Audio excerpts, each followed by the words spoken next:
सशक्त आवाज लाइव में आपका स्वागत है। मैं राजेंद्र सोनी एक बार फिर हाजिर हूं आम जन से लेकर राजनीति और क्षेत्र की विभिन्न घटनाओं के साथ, पक्ष न विपक्ष, सिर्फ निष्पक्ष।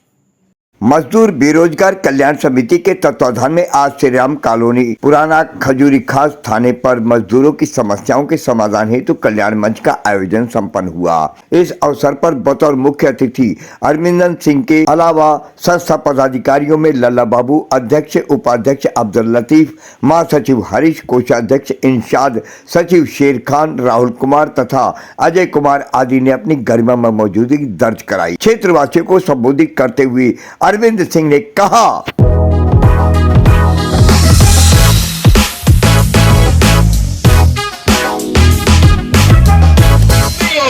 मगर वो पैसा सुरक्षित होना जरूरी है। आज अंबानी का 1 करोड़ चला जाएगा तो उसको कुछ नहीं होगा, मगर हमारा 1500 रुपया चला जाएगा तो हम बहुत रोएंगे। तो अपना पैसा कहाँ रखना है?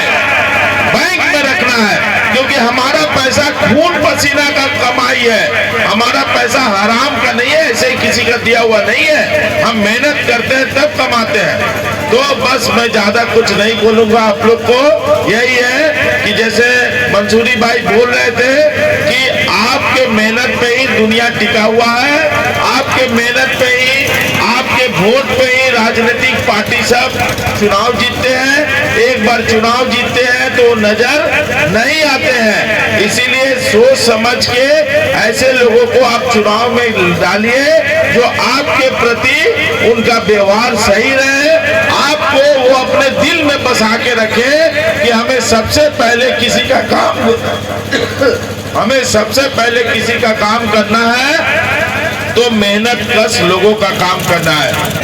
ये जो वोट है ना, ये बाबा साहब भीमराव अंबेडकर के संविधान ने जो हमें हथियार दिया है, ये वोट का हथियार एमएलए और एमपी और प्रधानमंत्री और मुख्यमंत्री को नहीं दिया।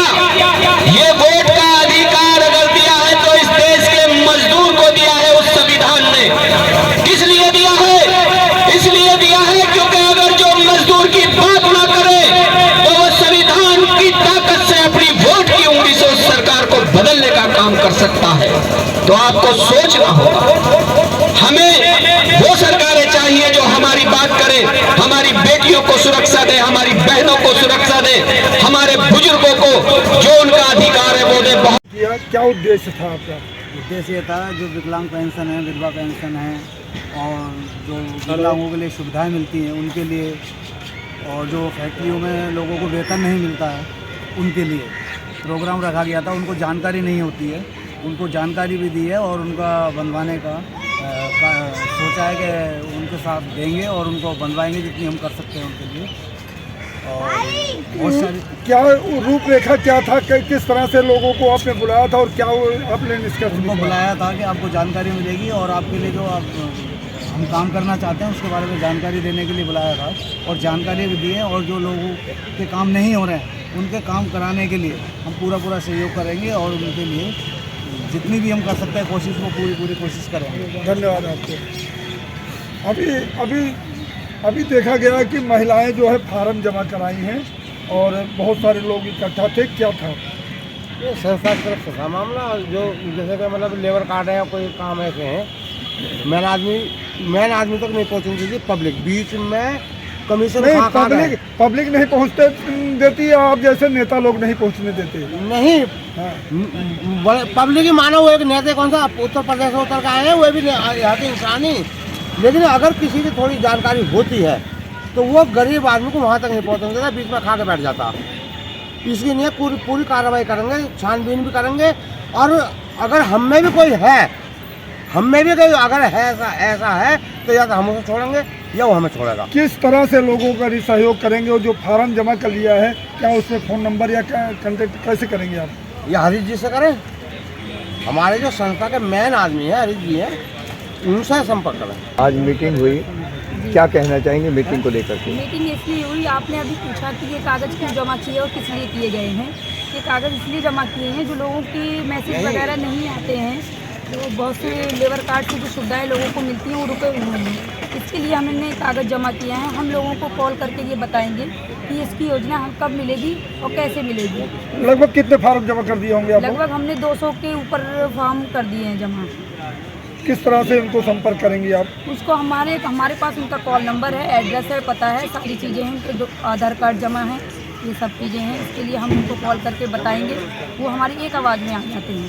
देवेंद्र सिंह जी यहाँ मौजूदगी दर्ज कराई, क्या कहना चाहेंगे? देखिए, ये आज हमारे हरीश भाई की जो संस्था है, ये मजदूरों को लेकर के इन्होंने प्रोग्राम किया था। उसमें मुख्य अतिथि जो है कांग्रेस के प्रत्याशी, जो पूर्व प्रत्याशी रहे अरविंद सिंह जी, और मैं भी कांग्रेस का प्रवक्ता हूँ, जिला प्रवक्ता। तो मजदूरों को लेकर के जो बात कही, तो हमारे पास हरीश भाई आए कि हम एक प्रोग्राम करना चाहते हैं मजदूरों को लेकर के। हमने कहा कि ये तो बहुत अच्छी बात है, क्योंकि करावल नगर में देखा जाए तो सबसे ज़्यादा मजदूर सोनिया विहार, करावल नगर, श्री राम कॉलोनी, खजूरी, मजदूरी लोग रहते हैं। तो इस पे काम होना चाहिए। हम तो ये चाहते हैं जो भी सरकार दिल्ली के अंदर बने वो मजदूरों के लिए काम करे। मंसूरी जी, सबसे बड़ा सवाल ये है कि क्या ये चुनाव के समय ही आप लोग जागते हैं, इसके पहले क्यों नहीं जागते? नहीं, देखिए, ये कोई राजनीतिक मंच नहीं था, ये एक संगठन का मंच है। और मैं समझता हूँ ऊपर भगवान और नीचे जो अगर मजदूर की कोई आवाज़ उठाता तो वो संगठन उठाते हैं। अगर संगठन ना हो तो मैं समझता हूँ मजदूर को मजदूर का हक ये सरकारें नहीं देंगी। क्योंकि देखा जाए, अभी देख लीजिए कि ये लेबर कार्ड का मामला आया तो आज लाइन लगी पड़ी है। कोई 800 रुपये ले रहा है रिन्यूअल कराने के लिए, कोई 2000 रुपये ले रहा है रिन्यूअल कराने के लिए। लेकिन ये संगठन ऐसे संगठन है जो मजदूर की थाली में रोटी परोसने का काम करते हैं। वो कहते हैं कि आप हमारे पास आओ और हम आपके लिए फ्री में सहायता करने का काम करेंगे, और आपके जो रिन्यूअल कराने का मामला है, इसको जहाँ तक हमारी कोशिश होगी उसे कराने का काम करेंगे। कितने दिन में आप ये हल कराएंगे? कितने दिन में लोगों को पता लग जाएगा? ये एक जो इसका जो सिस्टम है, मेरे ख्याल से 15 दिन महीने का तो होगा बैनर। तो जो भी है महीने में कम से कम, जैसे ये ऑनलाइन करते हैं तो जितने दिन में ऑनलाइन होके आता है उतने ही दिन में ये संस्था के द्वारा इसको किया जाएगा, ताकि लोगों की जो 2000 रुपये हैं जो नाजायज़ ये ऑनलाइन वाले ले रहे हैं, इसे बचाया जा सके। जो संगठन की ओर से इस पर जो मुहिम चलाई है, तो मैं धन्यवाद करना चाहता हूँ हरीश भाई का और उनके संगठन का, जिन्होंने कम से कम मजदूर की आवाज़ को उठाने का काम किया। और रहा सवाल कांग्रेस पार्टी या कांग्रेस पार्टी के प्रत्याशी का, तो हमने इनसे वादा किया है, अगर हमारी पार्टी या हमारा विधायक इस क्षेत्र में आता है जीत करके कांग्रेस का, तो मजदूरों पे विशेषकर ध्यान रखा जाएगा, मजदूरों की सुविधाओं को ध्यान रखा जाएगा। अगर दिल्ली में कांग्रेस पार्टी जीतती है और दिल्ली में अगर कांग्रेस पार्टी की सरकार बनती है, तो खास करके मजदूरों के लिए एक अलग से वो बनाई जाएगी मुहिम। अपने आसपास की खबरों के लिए देखना ना भूलें सशक्त आवाज लाइव न्यूज चैनल। सब्सक्राइब कीजिए एक लाइक के साथ।